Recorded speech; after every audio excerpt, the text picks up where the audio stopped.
आणि महाराष्ट्रामध्ये रिक्षा आणि टॅक्सी चालवणाऱ्या अमराठी चालकांना प्रवाशांशी संवाद साधण्यासाठी व्यावहारिक मराठी भाषेचं ज्ञान असणं आवश्यक आहे।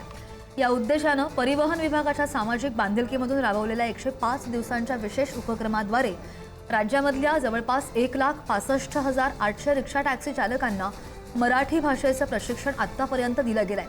हा उपक्रम पुढेही सुरू ठेवला जाणार आहे अशी माहिती सुद्धा परिवहन मंत्री प्रताप सरनाईक यांनी दिली आहे। मराठी शिकण्यासाठी 4 महिन्यांचा कालावधी देण्यात आल्याचं सुद्धा सरनाईक यांनी यावेळी म्हटलं।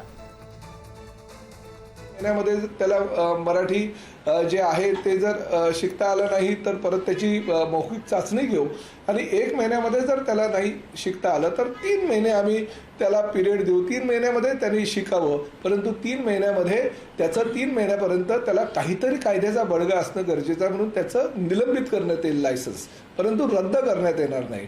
3 महिने आणि 1 महिना असे 4 महिने जर तो घेऊन सुद्धा नाही शिकू शकला तर मग नाईलाज आहे। त्याला मराठीवर प्रेम नाही, मराठी अस्मितेची त्याला काही गरज नाही आहे, अशा पद्धतीनं त्याला मराठी शिकायचंच नाही हा विचार मनामध्ये करून आम्ही त्याचं लायसन्स पूर्णतः रद्द करू। कुठल्याही परिस्थितीमध्ये महायुती सरकार कुणाचाही रोजगार हिरावून घेणारं सरकार नाही। आम्ही रोजगार देणारे आहोत, किंबहुना देशामध्ये सगळ्यात जास्त रोजगार निर्मितीचं जर कुठलं राज्य असेल तर ते महाराष्ट्र 1 क्रमांकाचं राज्य आहे आणि आम्ही रोजगार निर्माण करणारे आहोत।